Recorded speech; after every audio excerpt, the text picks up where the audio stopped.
Hi, host Eric here, host Talking with Famous People.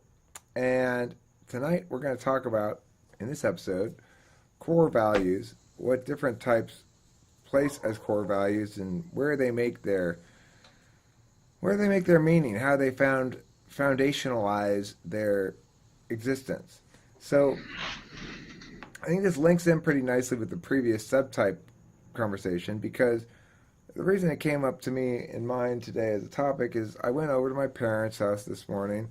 Their neighbor, next door neighbor, died last night, and my mom was chatted with my mom for quite some time, and she didn't seem to have or be displaying any of the kind of existential difficulties that I would have expected her to have, given the fact that this thing sort of so dramatically demarcates the passage of time and the changing of things and the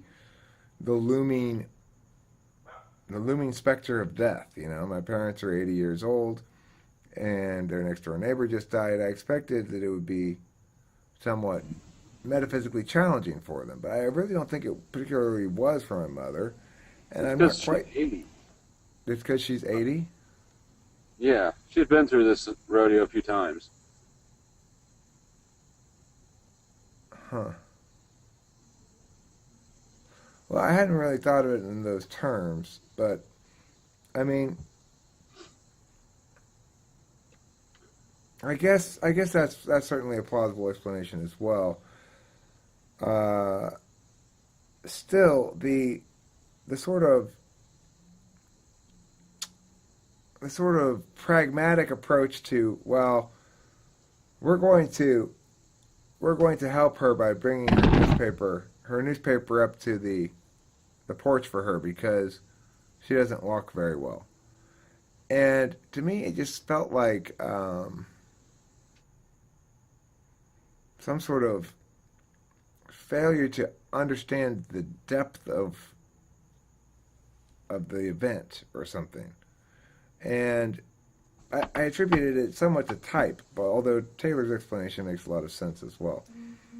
But that my mother simply doesn't prioritize thinking on that kind of metaphysical, existential level, particularly, that she's just going about her SI day and her SI business. Uh, What is she? she's an ISFJ. So I don't know. It struck me as interesting at any rate. I think my dad may have been more affected a little bit, but he wasn't home when I went over there today. He's an ESTJ. And uh, I think that there's some sort of comfort that the ISFJ must be able to attain simply in going through her daily rituals and her and having anticipated events occur as anticipated, right? That allows her to just sort of exit that metaphysical realm or something is what Well, I if was she's an thinking. SF, and if he was like suffering or going slowly, it's probably a relief. It was quite sudden. Okay.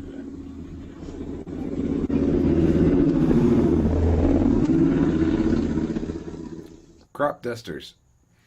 Um, they he went to the hospital and he was dead by morning. So I mean I don't know what to make of it myself. Like in terms of it doesn't seem to have a great deal of impact on me. I was never close with those neighbors, even though they were my parents' neighbors for much of my childhood. Uh, they didn't have kids, so I didn't really ever know them or anything. But they were fixtures.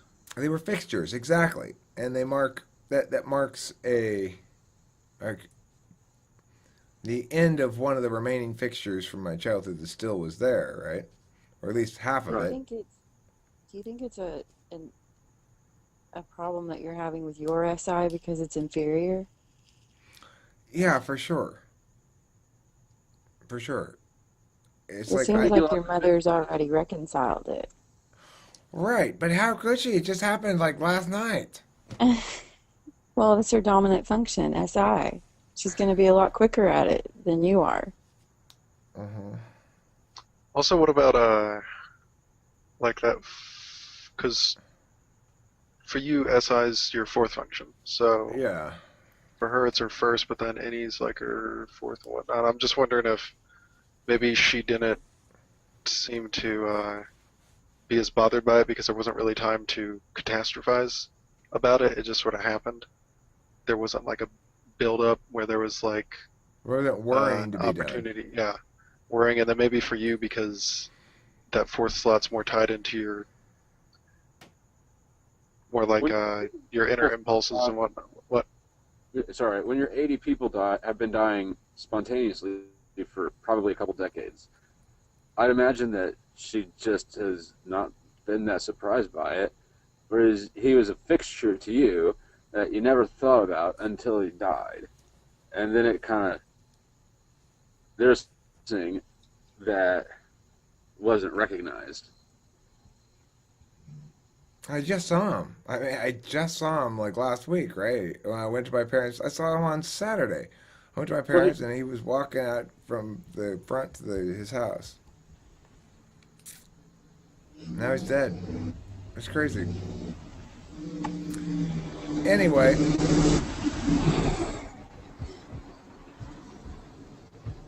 I think for me, it's a challenge less than it would have been a while back. I think I've done recently a lot of processing of the fact that time passes and things change, Eric. You just gonna have to you just gonna have to fucking accept that and deal with it, you know. I found it not difficult at all to see Delilah more or less move out of the house, move over to Candace's house, which is closer to where she's going to school now, and it doesn't seem to bother me much. You know, she came over today, said she missed me and all that kind of stuff, but I still don't see much of her, and it's okay. It's an acceptable transition. It's weird to think that watching my present transition is less painful than watching my past transition. That's an odd thing to note. I wonder why that would be. I guess eventually I'll start to go reflect back on Delilah in the same way I'm doing now with my own childhood, probably. I was lucky. I got to spend a lot of time with you her. probably She also was didn't little. expect to be a significant thing. If you didn't really know the guy, then his death shouldn't have been that significant. But since he was a fixture for 45 years, um, it was surprising that it was eventful. Right. Well, they called me last night too. That's the thing. They called me and woke me up. They say that Gary had died. But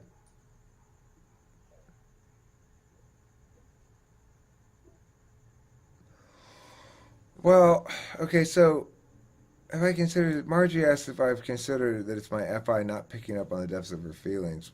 Well, possibly. I mean, the other thing to remember with my mom is there's another issue that sometimes is at play more than others, which is her mind is not what it once was exactly, and she's experiencing some form of dementia, which comes and goes. Like today, she was perfectly fine as far as I could tell. She's just kind of like old seeming, like kind of mutters to herself a little bit, but uh, she Well, seems fine. we're pretty good at recognizing emotions in others. Right? Yeah, and I So know, that should be a cakewalk. and my mom's not one necessarily to hide her emotions if her emotions are, but her emotions are usually like worry about somebody else. They're usually not feeling like sad or I mean I don't know. Um, I think I would have picked up on it. I know my mom pretty well,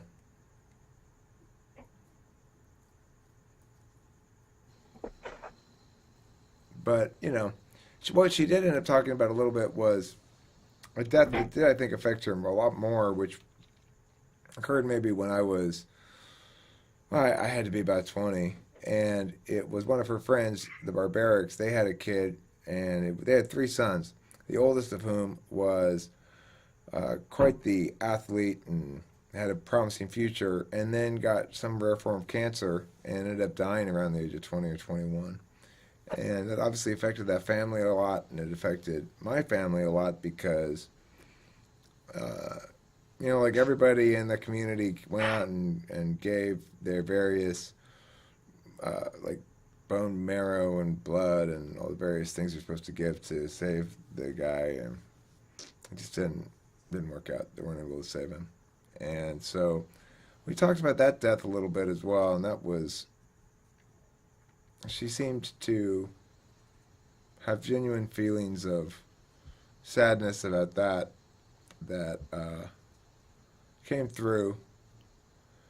But you know, she then ended the point by saying that, but they had two other boys that made it, so and she seemed to be sad. That seems to be all there was to say about it, really. But the other thing is, my parents are they're from a different generation when people were not maybe expected to just sort of tough it out and bear it in general a little bit more or something. I don't know. They're both kind of hard in that regard. Like, they tell me often when I was younger that sickness was a sign of weakness. I was not supposed to get bit sick. They didn't want me getting. They didn't like it when I got sick. Like if I got a cold or something. You're not sick. They tell me the first thing they tell me is you're not sick. I say yes, I am. Only weak people are sick. You don't want to be weak, do you? It seems weird now. It seems weird now. At the time, I was just like, well, I can't help it though. That doesn't sound like a breeding ground for neuroses or anything. Sure, that's gonna go great in every situation.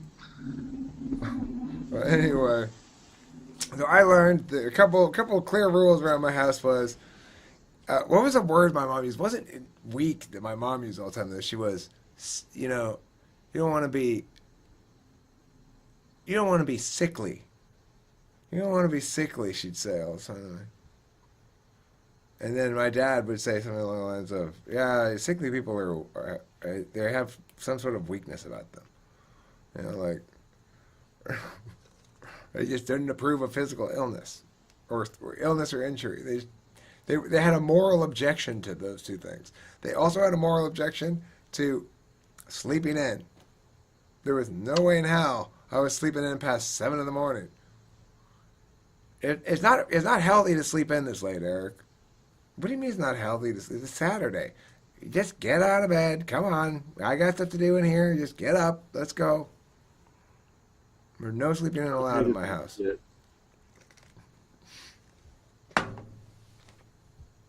Anyway, that was fine. Those were minor enough problems. So, yeah, I think that types that are most likely to be affected by something like that are ones who are going to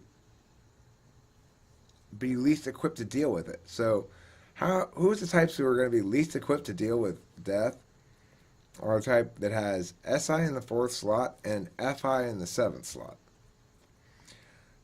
Because we're just, those feelings are there, but well, Gary wasn't somebody who was close to me. What do I care? On some level, is my sort of gut FI repressing nature that just says, well, there's not a good reason for you to have a lot of feelings about this because you're not close to the guy. You never really talk to him much, and he's just happened to live in the house next door.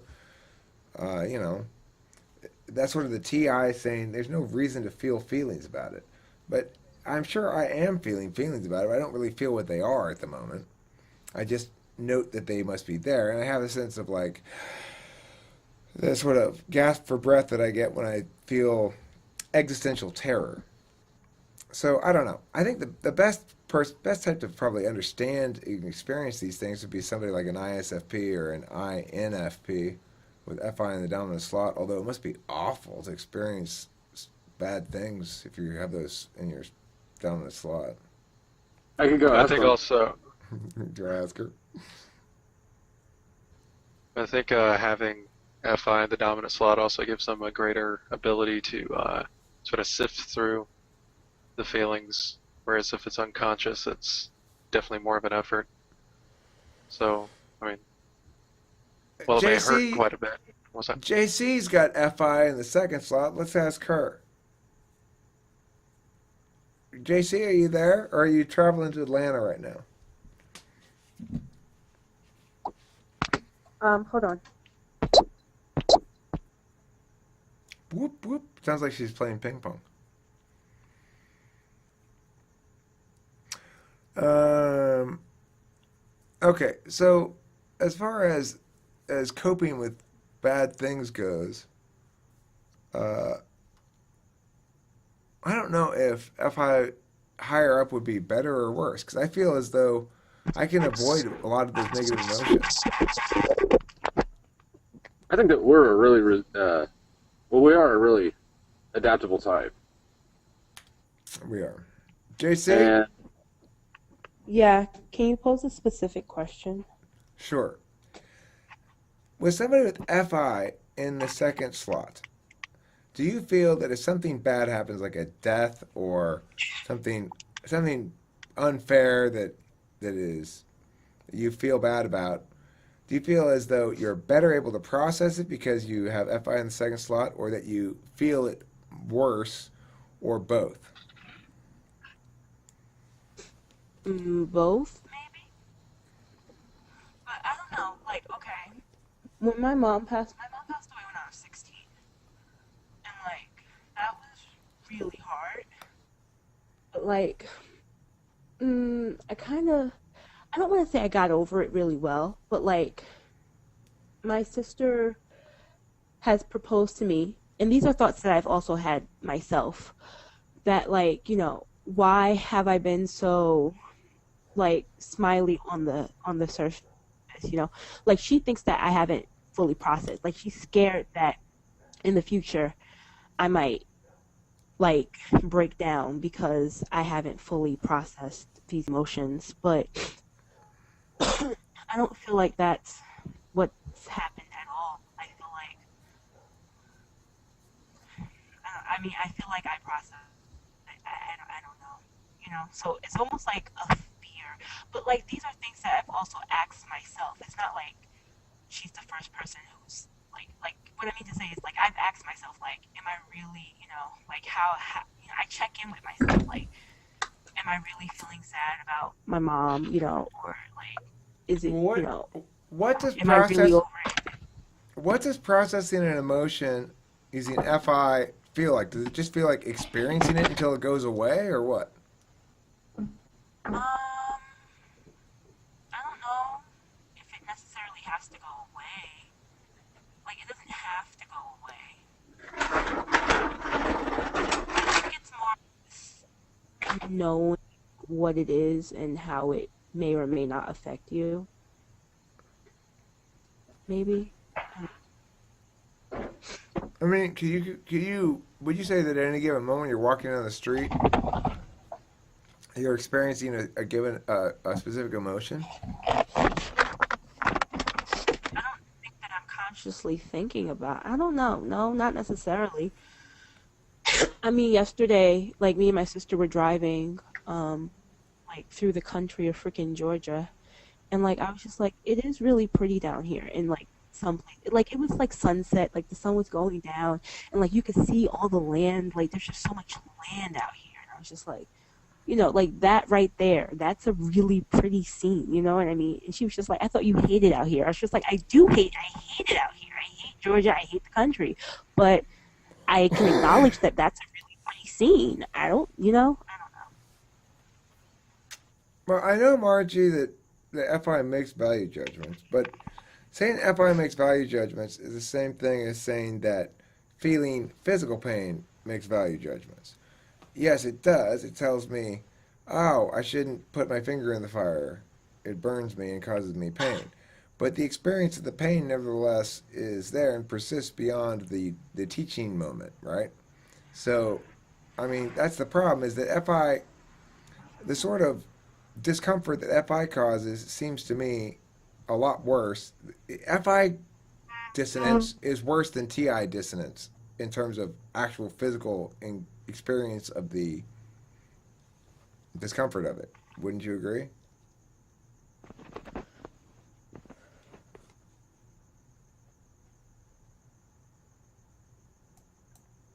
Pretty and hate to describe the landscape. Well, I know, but do you see what I'm saying? It's like if I'm experiencing FI, from my perspective, when I'm experiencing FI, it's not a matter of judgment, right? It's like there's nothing to judge. It's already been judged. Something shitty happened or something good happened. And I'm just experiencing the emotional consequences of it. I think FI is more than just like emotions, though. I think that's what Margie's saying. Like, it's not just the emotional impact of it. It's more than that. Well, what is it then? I want clarity. It's like, I mean, it works a lot like TI, but it's not based necessarily around logic. It's more, like it makes decisions, but it's not just emotional decisions. It's different things that I hold dear, but I kind of like I kind of stack them in an order. I think that's kind of what it is. It's like I like this a little bit more than I like that, but I value this a little bit more than I value that. So let's go with this one. You know, it has a kind of logic to it, but it's not logic per se because it incorporates emotions and the human element. Well, look if I means my own internal value compass is nearly non-existent. I mean,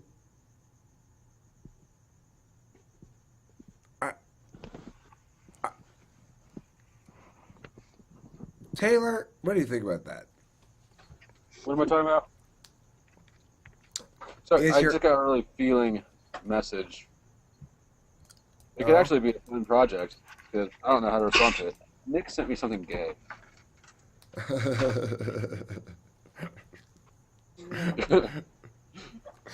You're not supposed to use that word like that anymore, Taylor. Yeah, I know, but but my feeling is, you know, just what did he say? What tender sentiments does he share with you? It's one of those pass it on things. He sent it to me on Facebook. This is for you, homie. If I don't get this back, I'm obviously not a close friend. Blah blah blah blah. Send this to people you care about. Shut the fuck up.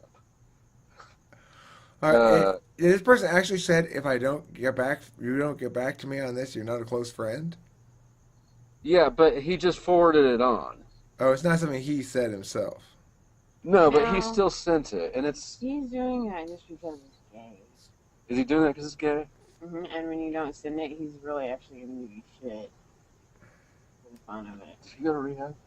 I don't think so. He didn't go to rehab. That's why I'm getting this shit. Or maybe he didn't go to rehab. I don't know.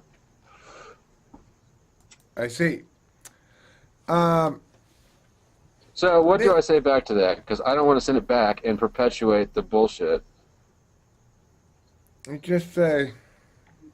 I started telling him that I hate him for sending me that, and then I wondered if that was going to be mean. Say that. Say, I hate you for sending me that. That's where I started, and then I was thinking about, you know. Say, your communication has been received. I hate you for me this shit. That's what you should say. Your communication has been received. When I'm in the match. I hate you for sending me this shit. There it is. That's a lower FE than I would have used, I think, probably. Okay, so anyway, Margie says weak FI means your own internal value compass is nearly non-existent. Do you think your internal value compass is nearly non-existent? What does that mean? What? Like, Who said what? Okay, I think it means that our ability to know what we value more than what else we value in our own life. I think that's absolutely false. If you're talking about ENTPs, I got distracted for a second, but I think that's absolutely false. I recognize that I don't value sentimental shit between dudes. Well, I think that in this instance, what you're saying is that we're like more likely than other types, for example, to make a mistake of trading something that we value more for something that we value less because we aren't aware of how much we value something, of undervaluing something or overvaluing something because we have a poor sense of how much we value it. Do you What? think that's accurate or not? I don't think it is, but she's giving me that stupid look like I did, like my FI isn't good or something. You probably I think do it. something and then you'd be like, I like this, but I really miss that. Like my knuckles I give to my sister. Yeah, something like that. I I think. do get rid of things sometimes and then instantly miss them. But he has I, so much shit. yeah, I think it's true, but I think uh,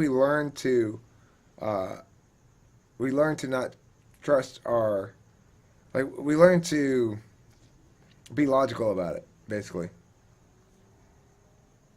Margie, I don't care Yeah. about gay, homosexual, or straight. It really does. It's not a factor in my life as long as people aren't trying to gay me, I don't care. So you don't need to stick up for it. Well, However, Margie, it's hard to dispute the sentence that being gay is gay. I mean, but I will dispute that I'm regurgitating what society has told me. society has told us all lots of different things. Society changes its mind pretty frequently. And society tells us contradictory things, and we hear them both, and we make our decisions on whatever factors we make our decisions on. Some people based on logic, some people based on detachment. So, Wait, so were you like condescending me or tisking me for saying gay in that context, or are me? you? No, Margie. Is that Or are you making fun of political correctness? that? Huh? That. That's host Ken. TNTP. He's not an ENTP. He's an I and a J and an F Agent and an N. and an N. He's an INFJ. Okay. He's your mom. My mom. Just Well, kidding. He's my friend.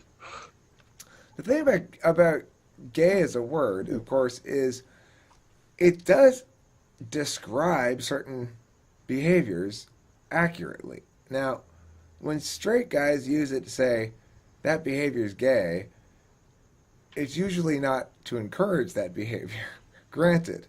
But regardless, I mean, the point is, there is a certain sort of behavior that can be accurately described with the word gay that can't really be accurately described with some alternative that's not as accurate, right? I mean, like if I ran up to a male friend and like kissed him on each cheek, what would you call that behavior? European? Yeah. And you could call it European, but I think a more accurate description of the behavior would be gay. That's a very gay behavior, Eric. And I'd say, well, I'm filled with gaiety today.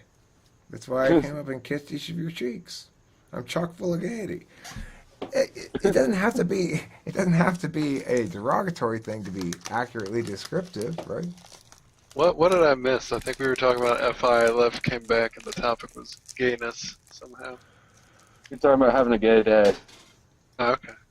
And the proper noun form of gay, hostkin, is gaiety.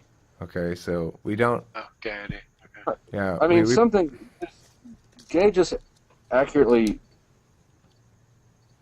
relays what you're feeling towards it when using that term. It really has nothing to do with sexuality, right. or my opinion, or making a judgment about that as a behavior. I don't know if that Right. made any sense. I mean, Basically, just don't gay. I think it's fair to say that He doesn't. we embrace a certain heteronormative standard that is not naturally Yeah. occurring, but that stems from a variety of societal influences. as well as, biological impulses and stuff. But while I'd agree with that whole area of thought, I don't necessarily think that that particular modality of masculinity is bad if it's not against alternative So modalities. he saw my response 5 minutes ago and hasn't said anything. Who? Oh, him? Oh, your guy. Yeah. So, I think I've heard his feelings. Who even dares you fucking with me? I don't know. Okay, Taylor. I think that brings this episode to a close. It's been an exciting episode. We don't normally talk about such controversial topics. 30 minutes of that, too. Thank you for watching, and don't forget to eat plenty of cheese.